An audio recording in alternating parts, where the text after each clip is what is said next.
Hari ini, bengkel paman berkacamata mendapatkan kiriman sebuah puri besar yang mengalami kerusakan pada batang polos. Karena paman berkacamata sedang mengantar donasi air minum untuk warga Pati, maka proses perbaikan dilakukan oleh kakak dan teman-temannya. Tentu saja, proses perbaikan ini sangat menarik karena kakak paman berkacamata terkenal dengan ketelitiannya dalam melakukan perbaikan. Dalam kondisi seperti ini, peletakannya di mesin bubut tentu tidak akan bisa. Maka, pada ahli tingkat 6 dan tingkat 7 akan melakukan pelepasan bearing menggunakan bearing separator. Karena batang polos dipasang dengan sistem press hidrolik, memukulnya dengan palutor pun tidak akan bisa melepasnya. Maka para ahli juga akan melepasnya dengan mesin press. Setelah meletakkan bola pusingnya dengan sempurna, kita dapat melakukan penekanan batang polos. Dalam proses ini, bahkan penjual bakso kering pun berhenti sejenak, hanya untuk melihat proses tersebut. Kini batang polos dapat dilakukan pemrosesan berikutnya. Pada tahapan ini, kakak paman berkacamata mengambil alih untuk melakukan proses pemuputan dan pemotongan batang polos.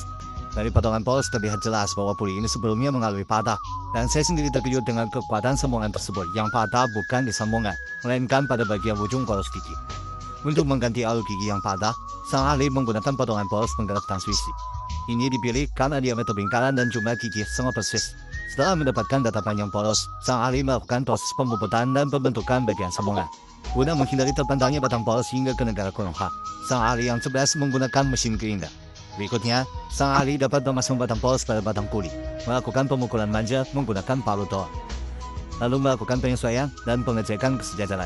Dalam proses ini, kakak paman berkacamata tidak boleh lengah sedikit pun. Jika lengah, siap-siap pada bengkel paman berkacamata naik 250%. Dari putaran batang polos, kita dapat melihat bahwa sang ahli telah mendapatkan titik keseimbangan putaran, lalu melakukan pengelasan sebanyak 4 titik.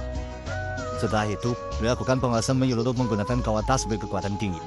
Kalau pengelasan meninggalkan jejak yang kasar, maka perlu dihaluskan kembali dengan proses pemuputan. Kini batang polos telah memenuhi standar penggunaan.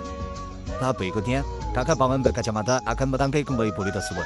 Memukul batang polos dengan kekuatan penuh menggunakan palu peninggalan zaman Majapahit, lalu memasang rumah puli bawah dan bearing, serta menguji putaran puli tersebut.